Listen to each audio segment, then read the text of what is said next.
본 방송에서 제공하는 투자 정보는 투자 판단에 대한 조언입니다. 방송에서 제공하는 주식의 가치, 가격 상승 및 가격 하락에 대해서는 방송사에서 보장하지 않습니다. 슈퍼스탁 발굴 프로젝트 글로벌 슈퍼스탁의 김민아입니다.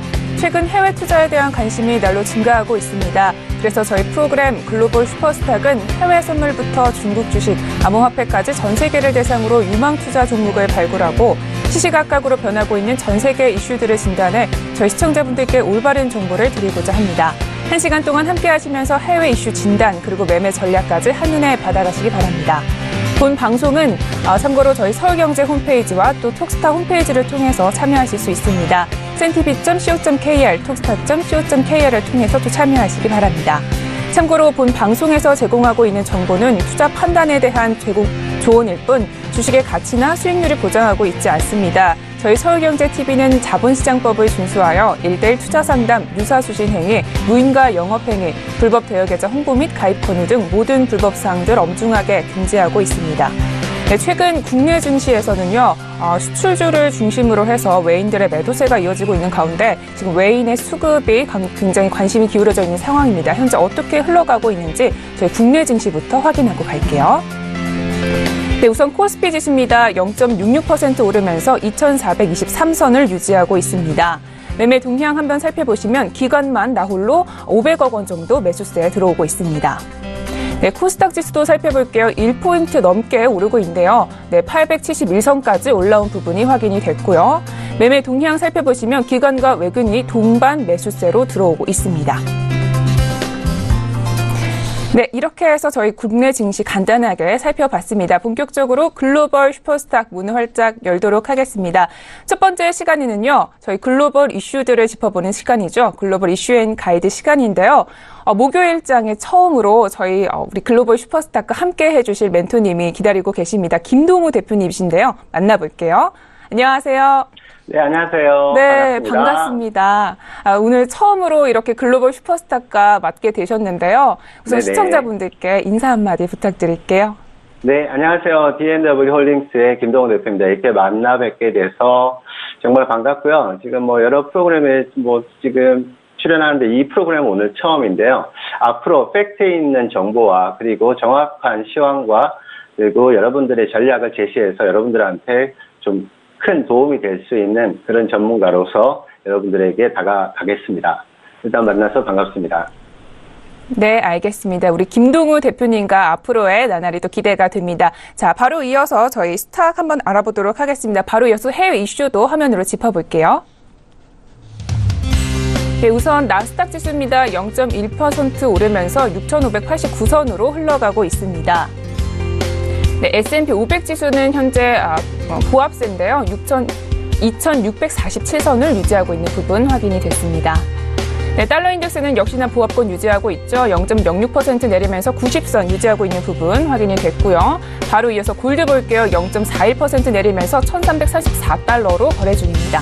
네, 마지막으로 WTI 크루드 오일입니다. 0.25% 오르면서 63달러로 거래 중입니다. 네, 바로 이어서 해외 이슈 알아볼게요. 첫 번째 글로벌 이슈입니다. 4월 들어서 뉴욕 증시가 등락을 거듭하고 있는 가운데 트럼프 대통령의 아마존 공격과 미중 간 무역 전쟁 우려가 그 요인으로 꼽히고 있습니다. 잠시 후에 이번 이슈들 언제까지 지속될지 진단해 보겠습니다. 네, 두 번째 이슈는요. 최근 자동차 폭발 사고 등 여러 악재가 겹치면서 고전을 면치 못하고 있는 미국 자동차 기업 테슬라에 대해서 파산 가능성까지 제기되고 있습니다. 테슬라 앞에 놓인 여러 악재들에 대해서 자세히 짚어보도록 하겠습니다. 네, 먼저 첫 번째 이슈부터 살펴보도록 할게요. 네, 김동우 대표님, 어떤 뉴스인지 소개 부탁드립니다. 네, 지금 최근에 계속해서 지금 나오고 있는 얘기인데요. 그래서 지금 4월 3일에 이제 나온 뉴스를 제가 한 가지 들고 나왔는데요. 지금 뉴욕 증시에 영향을 가장 크게 주고 있는 트럼프 대통령의 아마존 때리기, 그리고 미중 무역 전쟁 우려로 인한 기사 내용입니다. 이 아마존 이슈랑 또 미중 간 무역 정쟁이 좀 언제까지 지속될까가 우리 투자자분들이 가장 궁금해하실 것 같은데요.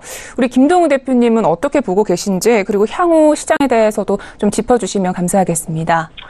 네, 지금 아마존 같은 경우는 사실 트럼프 대통령의 좀 개인적인 감정이 많이 묻어 있지 않나 그런 생각이 많이 들고요. 그리고 그러다 보니까 사실 아마존과의 분쟁 문제는 사실 언제 시점에 이게 마무리될지는 아무도 알 수가 없는 내용인 것 같습니다. 하지만 아마존이 어쨌든 미국 기술주에서 상당한 부분을 차지하는 영향력 있는 종목이기 때문에 사실 관심을 가지지 않을 수가 없는 그런 부분이 되겠고요. 하지만 이게 도널드 트럼프 대통령의 이러한 공격이 지속된다면 사실 시장에 호재는 아니겠죠. 그래서 계속 악영향을 미치다 보니까 나스닥의 출렁임에도 큰 부분을 차지하고 있다고 보여지고요. 하지만 이러한 내용으로 한 기업을 가지고 한 나라의 대통령이 계속 지속적으로 왈가왈부할 부분은 아니라고 보여지니까 어느 정도 이러한 이슈가 마무리될 때까지는 여러분들 좀 관심 가지고 보시면 되겠고요. 하지만 이미 기존에 이 아마존에 관한 지금 시장의 반영들이 많이 되었던 부분이었고 해서 너무 큰 또 이슈로서의 시장 전략을 짜는 데 있어서 신경을 너무 쓰지 않으셔도 되겠다고 보여지고요. 그리고 지금 미국 무역 전쟁 우려에 관한 부분도 마찬가지인데요. 지금 미국에서 기존에 유럽에 대한 관세 부과로 해서 큰 이제 이슈로 등장을 한 이후에 미국의 타겟이 중국으로 이제 바뀌면서 이제 터진 게 지금 현재 미국 무역 전쟁인데요. 하지만 단순하게 이 미국 무역 전쟁이 중국을 겨냥한 단순한 문제는 아니다. 이 무역 전쟁 자체가 전 세계에 지금 미치고 있는 영향이 엄청난 파장을 지금 미치고 있기 때문에 이 부분 자체는 짚고 넘어가지 않을 수가 없는 문제고요. 하다 보니까 최근에 다우지수가 2008년 어떤 금융위기나 이때처럼 지금 700포인트에서 1000포인트가 넘나드는 이런 낙폭과 이런 상황들을 보여주고 있다는 것이 지금 분명히 그 사실 자체만으로도 중요한 이슈라고 보여질 수가 있겠습니다. 하지만 중국에 대한 무역 전쟁을 선포한 미국은 그 단순히 느닷없이 중국에 대해서 관세 부과를 하겠다고 선포한 것이 아니라 미국 자체의 어떤 우월성을 보여주는 그런 모습일 수도 있겠고요. 군사적, 정치적, 그리고 금융에 미치는 이게 포괄적인 어떤 내용을 담고 있는 미국의 일종의 포석이 아닐까 그렇게 보여지고 있습니다. 해서 지금 미국 뉴욕 증시 같은 경우도 어제를 제외하고는 지금 2분기, 그러니까 4월 들어서의 첫 거래에서도 큰 폭의 하락세를 기록할 만큼 이 자체가 큰 이슈로서 지금 역할을 하고 있다. 거기다가 트럼프 대통령의 아마존 때리기까지 같이 나오다 보니까 기술주인 나스닥 쪽까지도 더군다나 페이스북을 비롯한 이제 IT 정보 기술들도 지금 약세를 보이는데요. 물론 각각의 기업마다 그 하락의 원인들은 다 틀리지만 일시에 터진 이러한 이슈들 때문에 그것과 맞물려 가지고요.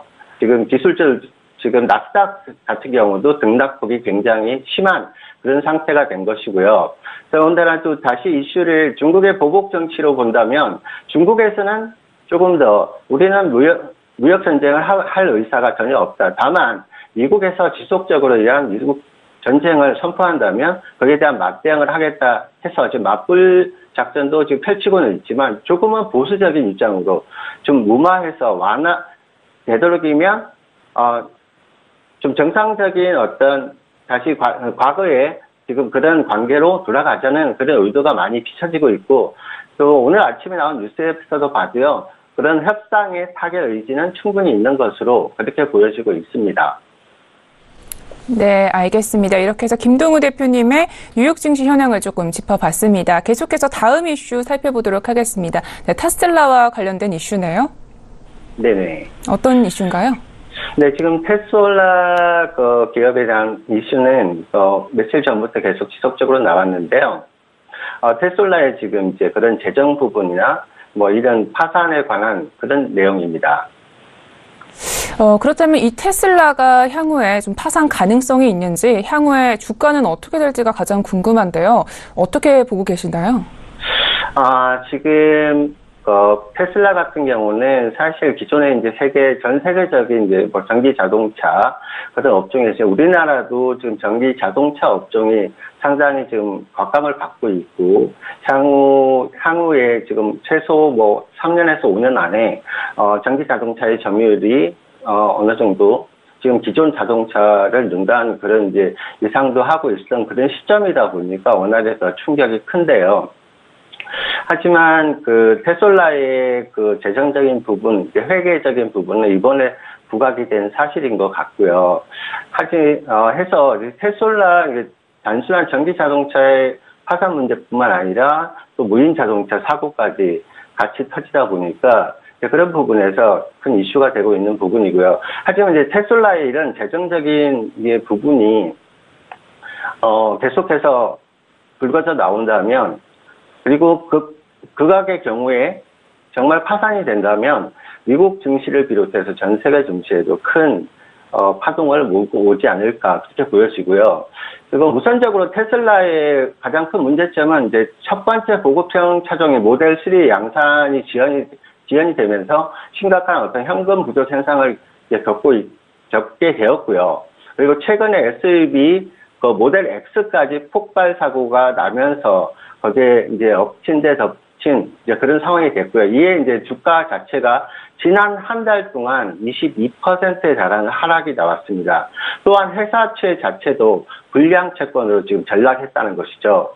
그러니까 이에 대해서 이제 신용평가 회사 무디스가 지난주에 테슬라 신용 등급 자체를 B2에서 B3로 다시 한 단계 낮추는 그런 상황이 됐고요. 이 향후 전망도 안정적에서 부정적인 하향 조정을 했다는 것이 의미가 크고요. 그러나 무디스는 이제 테슬라가 지난해 현금 34억 달러를 소진을 했고 또 내년까지 11억 5천만 달러의 부채도 상환해야 하기 때문에 앞으로의 자금 정책에 더 시달릴 것이라고 이제 그런 전망을 하고 있는 부분이 시장에 좀 악영향을 미치는 것 같고요.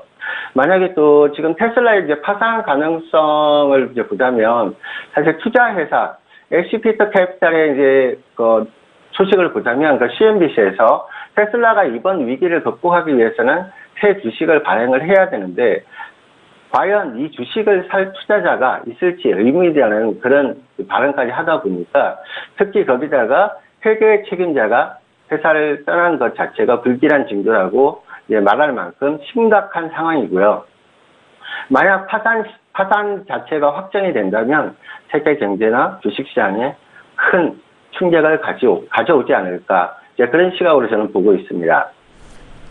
네, 알겠습니다. 전기차 관련해서 유망주였던 이 테슬라가 지금 나락에 한순간에 빠진 게 아닌가 해서 굉장히 아쉬운 소식인 것 같습니다. 자, 이렇게 해서 저희 이슈 두 가지 잘 짚어봤습니다. 본격적으로 이슈 두 가지를 바탕으로 해서 매매 전략을 수립할 시간인데요. 네, 김동훈 멘토님, 오늘은 네, 가이드를 준비해 주셨죠? 어떤 가이드를 준비해 주셨나요? 네, 오늘의 제 가이드는 기다림도 전략이다. 기다림도 전략이다. 주식 투자를 하시는 분들이라면 한 번쯤은 꼭 들어봤을 것 같은데 네, 어떤 그렇죠. 이유로 이런 가이드를 주셨나요? 지금 이제 국내 시장도 마찬가지고요. 이제 물론 이제 세계적인 그런 이슈들에 있어서 이제 무역 전쟁으로 인한 미국 다우나 나스닥의 큰 폭락과 큰 반등, 그러니까 유동성, 변동성이 심화되는 구간이고요.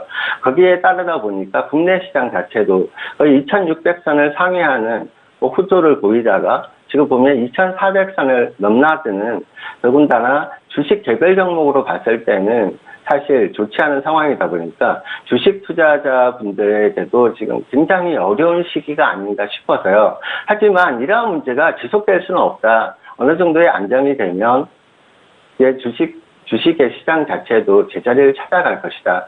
해서 무작정 투자를 해서 매일매일 어떤 수익을 내려고 하기보다는 기다려서 인내력을 가지고 안정된 시점을 보고 투자 전략을 세워도 좋지 않겠냐 하는 의미에서 오늘 제가 기다림도 전략이다라는 가이드를 가지고 나왔습니다. 알겠습니다. 이렇게 해서 저희 가이드를 들어봤는데요. 그럼 시간이 조금 부족한 관계로 짧게 오늘장 매매 전략에 대해서도 이야기를 들어보도록 하겠습니다. 네, 멘토님 도와주세요. 네. 자, 간략하게 제가 해외 선물 시황 분석하고 이제 시간을 점검을 해드릴 건데요. 지금 현재 그 뉴욕 증시 자체가 롤러코스터를 타고 있는 상황이고요. 해서 3대 지수 자체도 지금 급등과 급락을 넘나드는 그런 이제 좀 혼자스러운 그런 상황이고, 이제 중국의 무역 전쟁도 불거져 나온 상황이다 보니까요. 오늘 종목별로 간단하게 제가 드릴 종목은 S&P와 골드 두 가지 종목, 그리고 통화 관련 종목에 대해서 언급을 해드릴 거고요.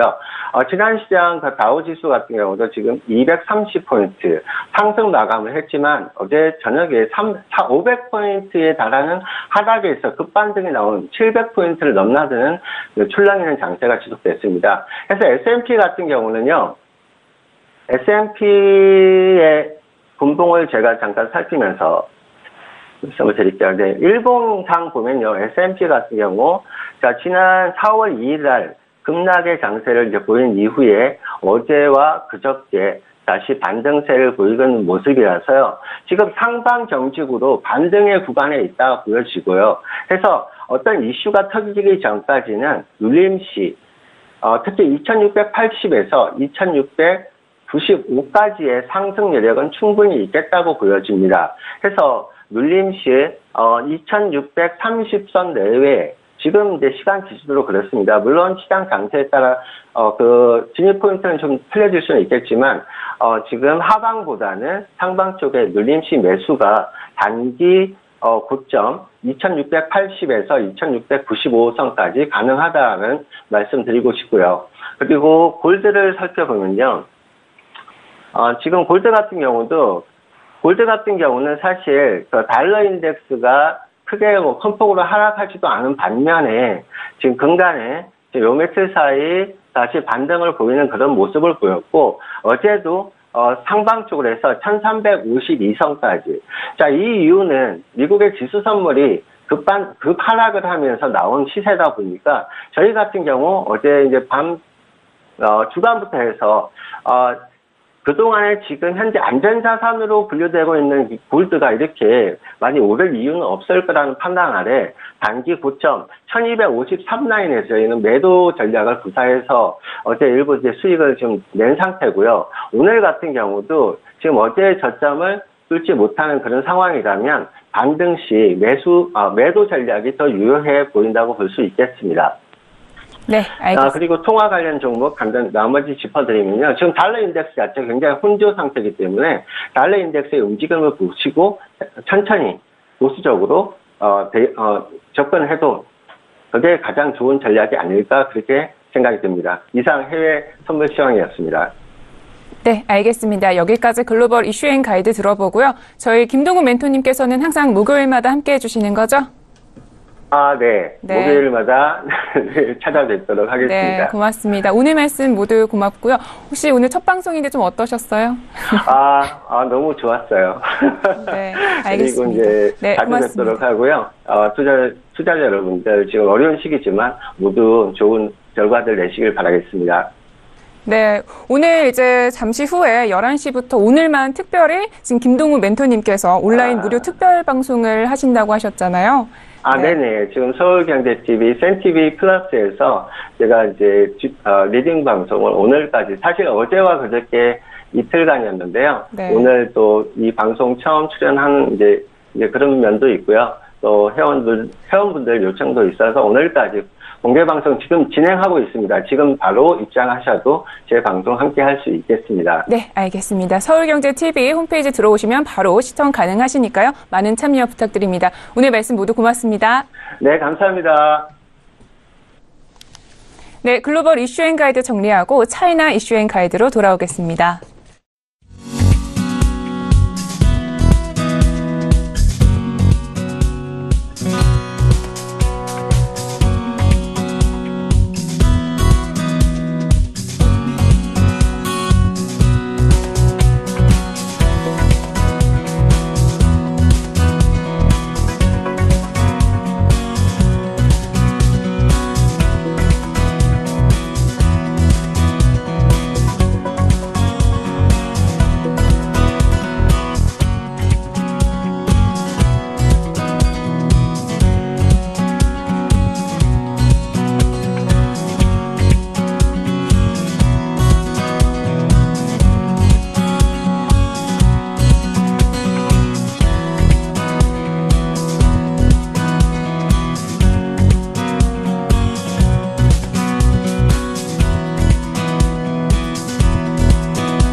네, 슈퍼스탁을 찾아가는 여정에서 여러분의 가이드가 되어드리는 글로벌 슈퍼스탁. 이번에는 차이나 이슈앤 가이드 시간으로 돌아왔습니다. 자, 오늘도 저희 차이나 이슈앤 가이드에서 또 새로운 분이 저희 글로벌 슈퍼스탁을 찾아주셨는데요. 어떤 분인지 먼저 만나볼게요. 네, 안녕하세요. 네, 안녕하세요. 네, 반갑습니다. 주성민 멘토님이시죠? 네. 네, 일단 저희 첫 출연인 만큼 저희 시청자분들께 인사 한마디 부탁드릴게요. 네, 안녕하십니까. 네, 88TV 부자아빠 주식학교에서 전문가로 활동하고 있는 주성민 멘토라고 합니다. 앞으로 여러분들과 함께 중국 시장에 대해서 그리고 중국의 유망한 종목에 대해서 같이 한번 분석해보는 시간을 가지려고 하는데요. 네, 앞으로 최선을 다해서 여러분들 어떤 재산, 증식을 위해서 최선을 다하도록 하겠습니다. 네, 고맙습니다. 자, 그럼 본격적으로 우리 차이나 이슈 시황에 대해서 먼저 보도록 할 텐데요. 전일장, 중국장은 어떻게 끝났는지 먼저 간략하게 말씀 부탁드릴게요. 예, 일단 중국 증시는 정책적인 호조에도 불구하고요. 일단 중국과 미국 간의 무역 분쟁이 계속 부각되고 있으면서 여전히 시장을 짓누르는 모습을 보이고 있습니다. 하지만 앞으로 4월 8일부터 약 4일 동안 시진핑 국가주석이 직접 참여하는 보아보 포럼이 예정이 되어 있습니다. 이 보아보 포럼에서 중국의 어떤 개방 정책들 그리고 제2의 홍콩을 꿈꾸는 어떤 중국의 야망이 드러날 것으로 예상이 되고 있기 때문에요. 여기에 좀 집중을 한번 해보시면 좋지 않을까 생각이 되어집니다. 네, 알겠습니다. 이렇게 해서 간략하게 시황 흐름 살펴봤고요. 본격적으로 오늘 짚어볼 두 가지 이슈 화면으로 만나볼게요. 네, 먼저 첫 번째 차이나 이슈입니다. 지난 4일 미국이 중국에 대해 추가 관세 품목을 공개한 데 대해서 중국의 반발이 거세지고 있습니다. 미국의 방침에 대한 중국의 입장은 무엇이고 중국 시장에는 어떤 영향을 미칠지 잠시 후에 알아보겠습니다. 두 번째 이슈는요. 중국 기업들의 해외 시장 진출 러쉬가 이어지면서 규모 확장에 나섰다는 뉴스입니다. 관련해서 중국의 어떤 기업과 기술이 해외 진출에 앞장서고 있는지 잠시 후에 알아보도록 하겠습니다. 네, 조성민 멘토님. 첫 번째 뉴스는 어떤 뉴스인가요? 일단 좀 추가적인 설명이 좀 필요한 부분인데요. 네. 여러분들 다 아시다시피 미국이 중국을 압박하는 무역법 제301조를 통한 추가 관세 부과 조치는 이 중국이 강력하게 지금 반발하고 있습니다. 사실 40년간 중국하고 미국 간에 이어져 온 이 엄정한 교섭을 무시하는 행위다라며 강력하게 반발하고 있는데요. 사실 중국의 입장에서는 사실적 근거가 없는 전형적인 일방주의며 이 보호무역주의라고 지금 강조를 하고 있는 겁니다. 따라서 중국은 이에 대한 항의 표시로 중국의 외교부 그리고 이제 상무부, 중국의 주미 대사관 그리고 이제 중국 내 WTO 이제 상주 대표단을 통해서요 즉각적인 반발성 어떤 입장문을 발표하고 있습니다. 그 입장문을 좀 살펴보니까 일단은 중국 인민공화국 대무역법에 의해서 이 상관 규정에 따라서 미국산 제품에 대해서도 우리도 똑같이 이제 관세, 고율의 관세를 부과하겠다 이렇게 맞불을 놓고 있습니다. 사실 중국은 이러한 대처할 능력이 있기 때문에 앞으로 이 행보에 대해서 이 많은 분들의 관심이 집중되지 않을까 이렇게 또 예상이 또 되어지겠습니다. 알겠습니다. 지금 미중 간 무역 분쟁이 뭐 완화됐다가 다시 격화됐다가 또 완화됐다가 또 다시 격화되는 이런 양상으로 흘러가고 있는데 이런 미국 발표에 대해서 중국은 조금 어떤 입장을 취하고 있는지 조금 더 자세한 설명을 해주실 수 있을까요? 예, 우선 그 전에요. 이 트럼프 대통령의 어떤 정치적인 계산도 우리가 좀 한번 생각을 해봐야 됩니다.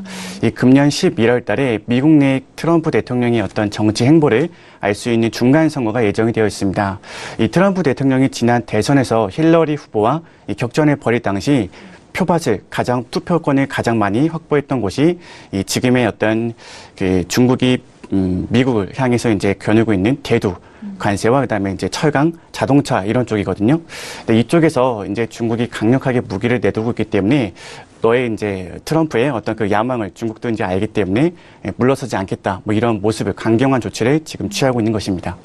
네, 알겠습니다. 미국의 추가 관세 조치 때문에 중국 시장 역시 계속해서 지금 짓누르고 있는 거잖아요. 이 이슈가 조금 언제까지 중국 지수를 짓누르게 될지 나중에 반등의 기회가 온다면 그게 언제쯤일지 좀 어떻게 생각하시나요? 일단 한국 주식도 그렇고 글로벌 주식도 그렇고 주가는 많이 빠지면 올라오게 되어 있습니다. 지금 그 변곡점에 다다른 것 같고요. 사실 서두에 말씀드린 대로 4월 8일부터 다오브 포럼에서 중국의 시진핑 국가주석이 이 중국의 어떤 개방 정책들, 그 다양한 그 기업들을 위한 그 정책들을 내세울 것이기 때문에 향후 좀 더 긍정적인 흐름이 이어지지 않을까 그렇게 또 예상이 되어집니다. 네, 알겠습니다. 자, 계속해서 다음 이슈 한번 살펴보도록 하겠습니다. 이번에는 중국 기업들의 해외 진출과 관련된 소식입니다. 어떤 뉴스인가요? 예, 중흥통신이 차이나텔레콤, 그 다음에 이제 바이두와 손을 잡고 중국의 허베이, 이 숭안신구에서 중국 최초로 이 5G 통신 실험 환경하에서 무인 자동차 주행 테스트 마쳤다는 그런 소식입니다. 이 기사를 조금 더 이제 살펴보면요. 이 중흥통신은 5G 연구를 위해서 매년 30억 원 위안 규모의 이 연구개발 R&D를 시행을 꾸준하게 해왔습니다. 여기에는 4,500여 명이나 되는 전문 인력도 투입이 되었었는데요. 이 동세 발표에 따르면 올해 2, 4분기 4월, 5월, 6월 이 최신 표준을 기반으로 한 이 제품이 전면적으로 상용화될 예정이라고도 합니다. 올해 혹은 연말에 이제 첫 번째 5G 상용, 이 스마트키 단말기를 출시를 또 계획하고 있기 때문에 앞으로 이 중국의 해외 진출 러시아에 대해서 우리가 한번 또 주목을 해볼 필요가 있겠습니다. 네. 근데 방금 우리 NFV, 그죠? NFV 사용 실험국을 배치했다라고 말씀해 주셨는데 조금 생소한 용어라서 이 용어 설명이 좀 필요할 것 같아요. 일단 5G망이 구축이 되면 이 NFV라는 기술이 반드시 필요합니다. 이 5G망이 구축이 되면 이 무인 자동차를 위한 이 커넥티드카, 그리고 이제 증강 형식이라 불리는 AR, 그리고 이제 가상 형식이라 불리는 VR, 그리고 이제 다양한 이 초고속, 초고용량 서비스를 제공할 수 있는 어떤 그 서비스 기술이 필요한데요. 이 5G의 어떤 그 기술력의 방점을 찍을 수 있는 것이 이 NFV라고 여러분들 이해하시면 될 것 같습니다. 네, 알겠습니다. 이렇게 해서 차이나 이슈 두 가지 잘 짚어봤습니다. 이제 본격적으로 이슈 두 가지를 바탕으로 해서 이제 매매 전략을 수립을 할 차례인데요. 오늘도 중국 시장 대응하기에 앞서서 가이드 한 줄평 주신다고 합니다. 오늘의 가이드 한 줄평은요? 예, 제가 오늘 가이드 한 줄평으로 준비한 내용은 이 중국 주식인 만큼 중국의 사자성어를 하나 가져왔습니다. 이 매경한고라는 뜻인데요. 이 매경한고는 봄을 알리는 매화는 겨울 추위를 이겨낸다는 뜻입니다. 네, 매경한고, 봄을 알리는 매화는 겨울 추위를 이겨낸다라고 하셨는데 도대체 근데 이 겨울이 언제 끝나냐가 가장 중요한 거잖아요. 그죠? 언제쯤 끝날 수 있을지 우리 시청자분들이 좀 한박 웃음을 지을 수 있겠죠?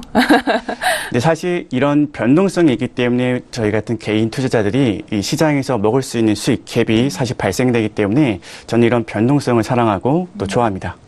네, 알겠습니다. 이렇게 해서 가이드 한 줄평도 잘 들어봤고요. 본격적으로 오늘 이제 유망 기업을 소개를 해주실 거라고 합니다. 이런 변동성 시장에서도 잘 수익을 낼 수 있는 기업에 대해서 소개를 해주실 텐데요. 오늘 준비해주신 기업은 어떤 기업인가요?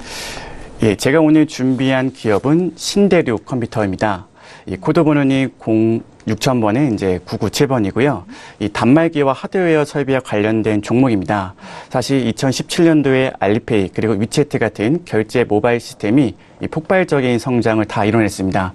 따라서 이 동사가 이제 하드웨어 어떤 기술력도 있고 소프트웨어로 이제 플랫폼 운영자로 또 나서고 있기 때문에 이 동사를 한번 주목해 볼 필요가 있겠습니다. 이 동사가 판매하고 있는 표준포스, 엠포스 그리고 아이포스 그리고 스마트포스 등과 같은 단말기와 이제 하드웨어 설비의 총 판매량이 중국 내에서 450만 대를 돌파했습니다. 그리고 이제 동사가 판매하고 있는 전 시리즈 제품의 출고량과 그리고 이제 시장 점유율이 중국 내 상위권을 맴돌고 있기 때문에 이 동사의 성장성을 앞으로 지켜볼 필요가 또 있겠습니다. 네, 알겠습니다. 신대륙 컴퓨터에 대해서 이제 설명을 해주셨습니다. 자, 신대륙 컴퓨터 그런데 우리 차트 분석을 통해서 지금 기술적으로는 어느 정도에 놓여 있는지를 또 봐야겠죠. 차트 분석 또 부탁드릴게요.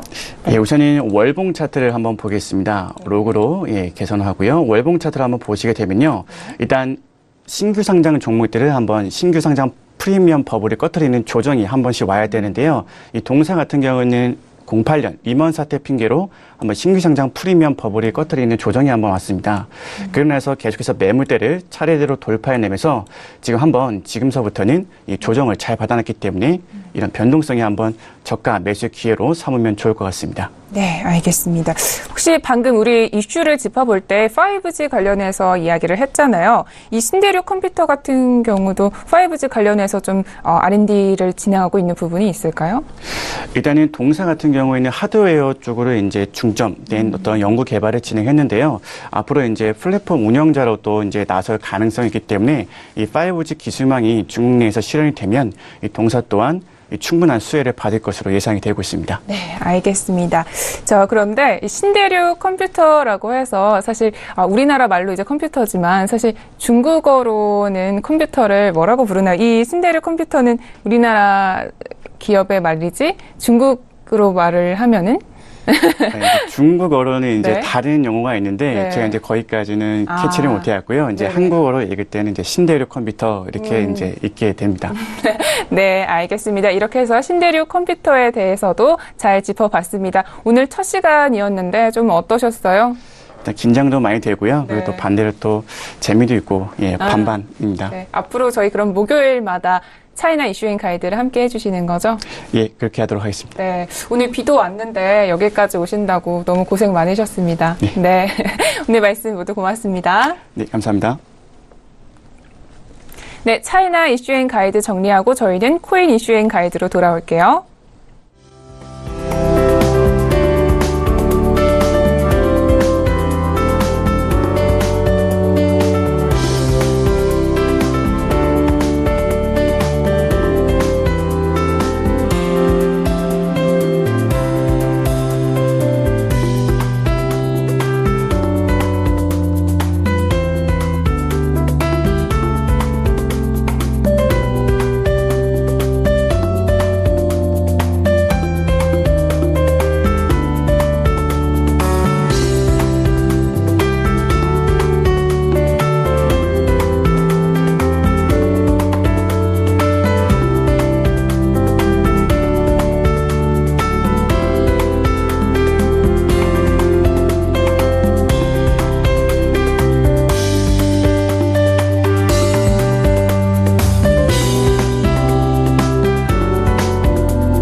네, 많이 기다리셨습니다. 저희 암호화폐와 관련해서 엄선된 정보만을 드리고 있는 글로벌 슈퍼스탁의 자랑 시간이죠. 코인 이슈인 가이드 시간으로 돌아왔습니다. 네, 오늘 목요일인데도 불구하고 이렇게 선주 멘토님께서 스튜디오에 직접 나와주셨습니다. 인사부터 나눠볼게요.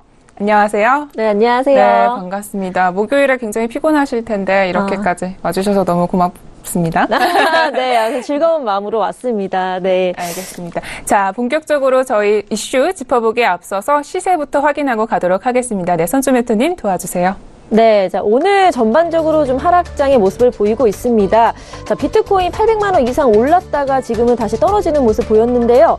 750만 원대에 거래가 됐었네요. 그리고 에이다랑 뉴 이코노미 무브먼트도 각각 떨어지는 모습, 하락하는 모습을 보였습니다. 9시 시세와 지금 시세 제가 방금 전까지 보고 왔는데요. 퀀텀 리플 네오도 9시 때보다 조금 더 떨어지는 모습을 보였고요. 눈에 띄었던 게 이제 버트코인이라고 있는데 이것만 유일하게 15% 이상 상승하는 모습을 보였습니다. 거래량 순위별 국내 코인 시세도 좀 알아보겠습니다. 자, 1위가 그로스톨 코인이 차지했는데요. 2천억 이상의 거래량을 보이고 있습니다. 그리고 비트코인이 다시 2위로 내려앉았네요. 그리고 3위가 에이다, 4위와 5위가 지금은 바뀌었습니다. 4위가 스팀달러고요. 5위가 아더인데 좀 생소한 코인인데 거래량 순위 오늘 좀 활발한 모습 보이고 있습니다. 네, 선주 멘토님께서도 짚어주셨지만 계속해서 거래량 부분에서 이제 신규 코인들, 생소한 코인들이 올라가고 있어요. 뭐 그로스톨 코인이라던가 스팀달러 등이 지금 눈에 띄는 부분이 확인이 됐습니다. 자, 이렇게 해서 시세 간략하게 짚어봤고요. 본격적으로 오늘 다뤄볼 이슈 두 가지 화면으로 만나보도록 할게요. 네, 먼저 첫 번째 코인 이슈입니다. 누구나 손쉽게 사용할 수 있는 온라인 메신저가 미국 암호화폐 큰손들의 장외거래 수단으로 이용되고 있다는 소식입니다. 관련해서 그 규모와 이점에 대해서 살펴보도록 할게요. 두 번째 이슈입니다. 환경 전문 공익단체인 환경재단이 국내에서 최초로 시민단체 암호화폐를 발행한다고 밝혔습니다. 관련 코인을 구매하면 금액에 상관없이 환경재단의 사업에 참여할 수 있다고 하는데요. 시민단체로서는 최초의 암호화폐 상용화인 만큼 앞으로의 행보에 귀추가 주목됩니다. 네, 자, 본격적으로 저희 첫 번째 이슈부터 짚어보도록 할 텐데요. 온라인 메신저가 지금 미국 암호화폐 큰손들에 의해서 지금 거래 장터가 되고 있다는 소식이네요. 어떤 뉴스인지 자세하게 소개 부탁드릴게요. 네, 4월 2일 뉴욕타임즈와 로이터 통신의 보도에 따르면요. 약 20곳의 기관들이 근 5년간 스카이프 같은 온라인 메신징 앱을 통해서 암호화폐의 장외 거래를 해왔다고 밝혔는데요. 하루에 수억 달러대의 암호화폐를 거래하는 헤지펀드라든지 아니면 큰손이라고 하는 그 개인 거래자들 그리고 비트코인 같은 채굴자들 이런 사람들이 이제 온라인 거래소보다는 메신징 앱을 통해서 장외 거래 즉 OTC 거래를 한다는 소식입니다. 주식에서도 비상장 거래가 있죠. 거래소를 떠나서 이제 P2P 개인 간 거래를 하는데 역시나 마찬가지로 이 스카이프 같은 그런 메시징 앱을 통해서 암호화폐를 거래하는 시장을 장외 거래라고 하는데요. 자, 온라인 메시징 앱 거래는 이제 가격을 조정한다든지 아니면 거래 체결 역할을 하는 중개인을 두고 메시징 앱에서 거래 조건을 확정한 다음에 이제 온라인 송금이라든지 전자지급을 통해서 암호화폐를 서로 사고팔고 하는 거래를 이제 하고 있습니다. 알겠습니다. 그런데 이게 구체적으로 좀 거래 규모가 중요할 것 같아요. 어떤 큰 영향을 미칠 수가 있으니까요. 거래 규모는 어느 정도 되고 있나요? 네, 일부 관련 중개인들에 따르면 이제 OTC 거래 같은 경우는 기하급수적으로 늘고 있다라고 밝혔고요. 하루에 1억 달러 이상의 OTC 거래를 처리하고 있다고 말을 했습니다. 실제 이제 기관 투자자들을 중심으로 하는 암호화폐 거래소를 이제 거래를 허용하고 있는 그 제네시스 글로벌 트레이딩이라는 거래소가 있는데 여기도 이제 OTC 거래량이 많이 증가를 함에 따라서 지난해 대비 10배 이상 증가한 거래량인 7,500만에서 8천만 달러를 자랑을 했고요.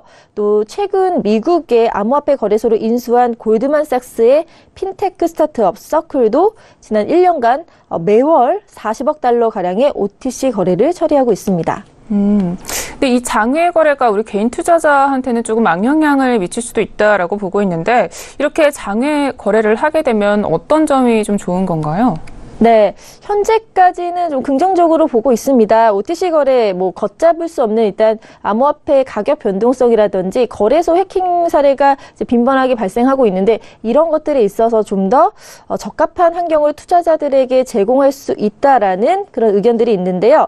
일단 기관들의 경우 먼저 살펴보면요. 개인 투자자들과는 다르게 엄청난 규모의 암호화폐를 거래를 하고 있습니다. 그래서 가격 변동성이 조금만 차이가 나도 그 가격에 드는 비용들이 많이 그 차이가 있기 때문에 여기에 기관 투자자들은 가장 중요한 사항을 두고 그렇기 때문에 장외 거래를 하는 건데요. 일단 중개인과 함께 이제 거래 조건을 확정하고 큰 가격 변동성 없이 기존에 이제 정하기로 한 가격에서 하기 때문에 이런 점에 있어서 기관 투자자들은 장점으로 보면서 장외 거래를 하고 있습니다. 거기에 또 워낙 많은 양의 암호화폐를 거래하기 때문에 개인 투자자들이 이제 하고 있는 거래소라든지 일반 그런 암호화폐 시장에서 너무나 큰 영향을 줄까봐 오히려 장외 거래를 한다는 업계 관계자의 말도 있습니다.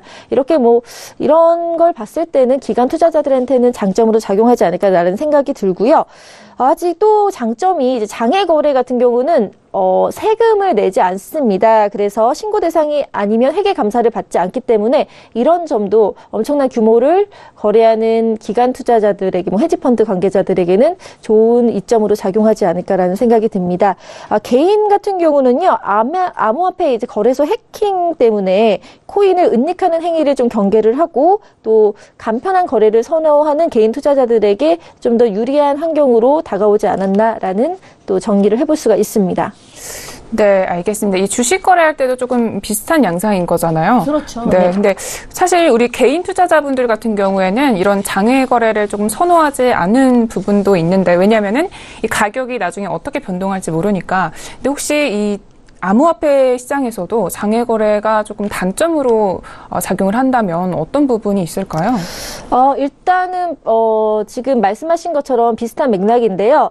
장외 거래는 아무래도 시시각각 거래소는 눈에 보이는 그 가격 시세를 확인할 수 있지만 이 지금 사고 팔고 하는 가격이 적정 가격인지에 대해서 확인할 바가 없습니다. 그렇기 때문에 정해진 가격에 그냥 해야 되는 그런 단점, 그런 것들이 있어서 위험성이 있다라는 우려의 목소리도 있고요.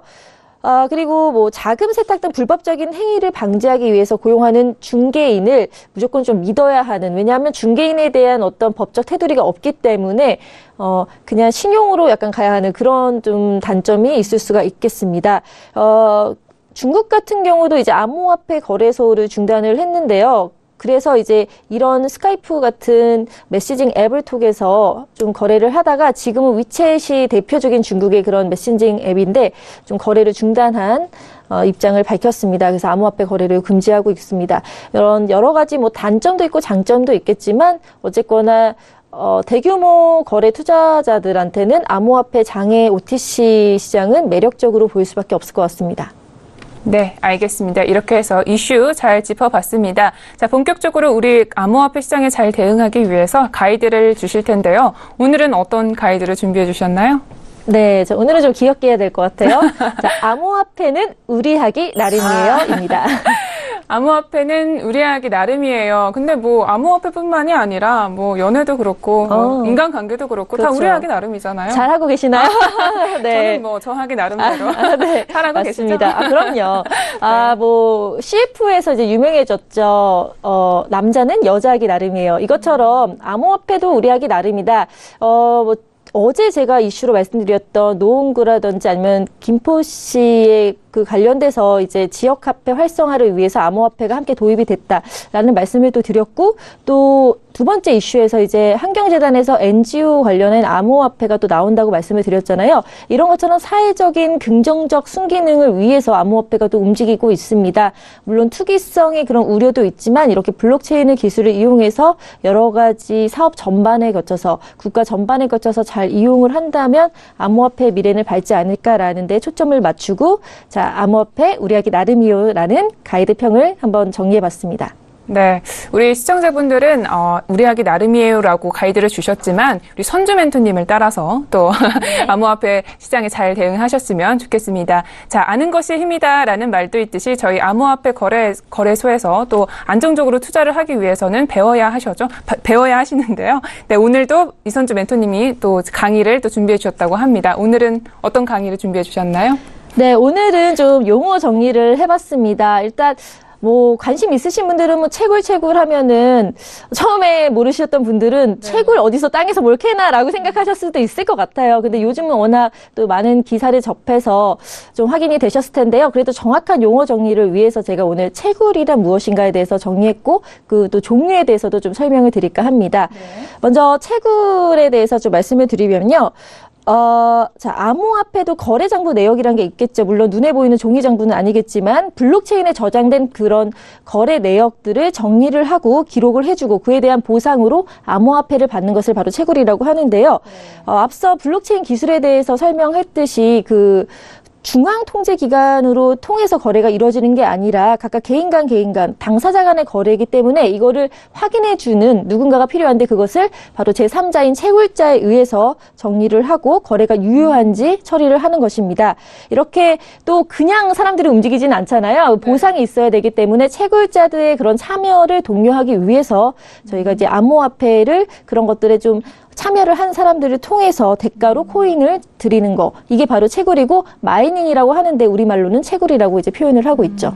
근데 그렇게 말씀을 하시게 되면 우리 일반인들도 채굴이 다 가능하시다는 말씀이신가요? 네, 뭐 일반인들도 뭐 하드웨어 채굴기가 있거나 여러 가지 그 노력과 열정이 있으면 참여할 수 있어서 채굴을 실제로 하시는 분들도 꽤 있고요. 제 주변에 돈 좀 있으신 분들께서는 많이 참여를 하시더라고요. 네, 제가 듣기로는 이 채굴을 하는 데 있어서 굉장히 비싼 장비들이 많이 필요하다고 들었거든요. 그래서 네네. 일반적인 저희 국민들은 좀 하기가 어렵겠죠? 네, 좀 뭐 알아보면은 저렴하게 할 수는 있는 방법도 있겠지만 일반적으로는 좀 힘들다고 볼 수 있고요. 워낙 제가 이제 피어더 POW 방식부터 말씀을 드릴 텐데 그런 방식은 이제 채굴기나 뭐 전기세 이런 것들이 좀 많이 들어가기 때문에 개인이 감당하기에는 부담스러울 수가 있습니다. 네. 이어서 한번 해볼까요? POW 방식 먼저 설명을 드릴게요. 자, 채굴 방식 대표적으로 POW, 그다음 POS, POI가 있는데요. 대표적인 가장 먼저 나왔던 게 POW, Proof of Work라는 작업 증명이라는 뜻입니다. 일단 해시라고 해서요, 암호화되어 있는 그 문제의 경우의 수를 푸는 알고리즘이라고 하죠. 이 해시를 처리할 수 있는 게 바로 채굴기인데, 즉 하드웨어를 말하는데요. 이 채굴기의 그 연산력을 통해서 이제 작업을 증명하고 그 보상으로 암호화폐를 받는 방식을 바로 POW 방식이라고 합니다. 대표적으로 비트코인, 이더리움, 그리고 이번 주에 설명드린 라이트코인이라든지 제트캐시 이런 것들이 이제 활용이 되고 있습니다. 이런 POW 같은 경우는 뭐 채굴 난이도에 따라 시장 가치가 높게 평가된다는 장점도 있고 뭐 좀 보안성이 좋다 이런 장점들이 있는데요. 이런 높은 에너지, 전기를 써야 됩니다. 채굴기를 계속 돌려야 되니까요. 그리고 하드웨어 이런 것도 구입을 해야 되는 장비, 비용비, 그 공간도 필요하고요. 이런 단점이 있기 때문에 이걸 보완하기 위해서 이제 다음 채굴 방식인 POS가 나온 거죠. 굉장히 재밌네요. 채굴 방식에도 여러 가지가 있다라는 걸 전 처음 알게 됐는데 파오는 또 비트코인과 이더리움 그리고 라이트코인, 제트캐시 이런 것들을 채굴하는데 이용이 된다고 말씀하셨어요. 그럼 에이다 같은 경우에는 어떤 방식으로 채굴을 하는 건가요? 네, 자 에이다가 바로 POS 지금 설명드리는 방식인데요. PPT 화면에 이제 POW는 Proof of Work 작업 증명이라는 거고요. 다음이 POS Proof of Stake입니다. 이게 뭐냐? 바로 약어로 이제 POS 줄여서 말하는 건데요. 지분을 통한 그런 증명 방식을 뜻합니다. 일단 아까 말한 POW 방식, 전기세나 이런 것들을 이제 좀 보완하기 위해서 지분 증명 방식이라는 새로운 채굴 방식이 도입이 됐는데요. 전체 그 코인 발행 중에서 본인 거래자가 차지하고 있는 코인의 지분율에 따라서 새로 생성되는 코인을 이제 나눠주는 분배하는 방식인데 약간 주식의 배당 아니면은 은행 이자 같은 개념이라고 보시면 됩니다. 그래서 대표 코인으로 에이다 아니면 네오 같은 그런 코인들이 있습니다. 알겠습니다. 저 하나 더 좀 질문을 드리면은 이거 말고도 또 POI라는 채굴 방식이 있다고 하죠? 저 들어봤는데 어떤 방식인지 이것도 좀 설명 부탁드릴게요. 네, POI는 importance, 그 중요성, 즉 말 그대로 기여도 중요성에 따라서 코인을 이제 나눠주는 방식인데요. POS의 단점이 바로 유동성이 좀 감소된다는 점입니다. 왜냐하면 갖고 있으면 이자처럼 코인이 나오기 때문에 자기 지갑에 꼭 보관하고 좀 이렇게 좀 거래를 해야 되는데 그런 유통량이나 이런 것들에 있어서 한계를 보이기 때문에 그런 POS의 단점을 보완하기 위해서 POI가 나왔습니다. 그래서 얼마큼 더 거래를 많이 하고 거래 대금 이런 것들을 더 기여하느냐 코인의 그 유통에 대해서 거기에 따라서 또 코인을 주는 거죠. 이런 경우는 이제 생태계에 대한 기여도 또 중요도가 높은 사람에게 수수료가 배분되는 방식이고 대표적인 게 NEM, 즉 뉴 이코노미 무브먼트 이런 코인들이 이제 POI 방식을 따르고 있습니다. 네, 알겠습니다. 이렇게 해서 코인 용어 정리 우린 시간을 가져봤고요. 또 채굴에 대해서 알아봤고 그 채굴의 방법들에는 어떤 것들이 있는지 살펴봤습니다. 자, 그래서 POW, POS, POI 이렇게 알아봤는데 네. 이 세 가지 방법들에 따라서 다 다르잖아요. 어떻게 매력도를 좀 따져볼 수가 있을까요? 그 매력도는 사실 뭐 개인의 성향과 그런 또 코인에 어떻게 응용되느냐에 따라 너무나 다양하기 때문에 제가 또 이렇다라는 매력도를 말할 수는 없을 것 같습니다. 뭐 POW 같은 경우는 초기 자본이 좀 많이 드는 대신 보안성이 좀 강하고, 일단 POS 같은 경우는 오히려 좀 보안성이 약하다라는 그런 것들도 있고요. 또 추가적으로 뭐 코인의 가치가 POS 같은 경우는 대주주가 자신의 주식 가치를 떨어지지 않기 위해서 노력하듯이 좀 갖고 있기 때문에 가치가 쉽게 하락하지 않는다. 하지만 아직까지 보안성이 검증되지 않았다라는 그런 좀 단점이 있을 수 있겠죠. POI 같은 경우는 아직 이제 도입이 돼서 실행이 되고 있는데요. 차차 뭐 거기에 대해서도 또 장점, 매력도가 더 있으면 제가 코인 설명을 하면서 추가적인 보완을 하도록 하겠습니다. 네, 알겠습니다. 여기까지 우리 강의에 대해서도 잘 들어봤습니다. 오늘 이선주 멘토님 말씀 모두 고맙습니다. 네, 감사합니다. 네. 네, 오늘도 글로벌 슈퍼스탁은 해외 선물과 중국 주식 그리고 암호화폐까지 전 세계를 대상으로 유망 투자 종목 발굴하기 위해서 열심히 달려왔습니다. 네, 저희 방송은 여기서 마무리하지만요. 또 서울경제TV 홈페이지 그리고 톡스타 홈페이지를 통해서 더욱더 깊이 있는 정보들 받아가실 수 있습니다. sntv.co.kr, 톡스타.co.kr을 통해서 또 참여하시기 바랍니다. 참고로 본 방송에서 제공하는 정보는 투자 판단에 대한 조언일 뿐 주식의 가치나 수익률을 보장하고 있지 않습니다.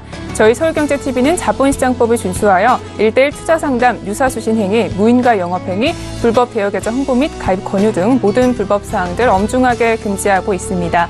네, 슈퍼스탁 발굴 프로젝트 오늘은 여기까지입니다. 오늘 아침부터 비가 내려서 좀 쌀쌀한데요. 몸 건강 조심하시고요. 저희는 내일도 최선을 다하겠습니다. 고맙습니다.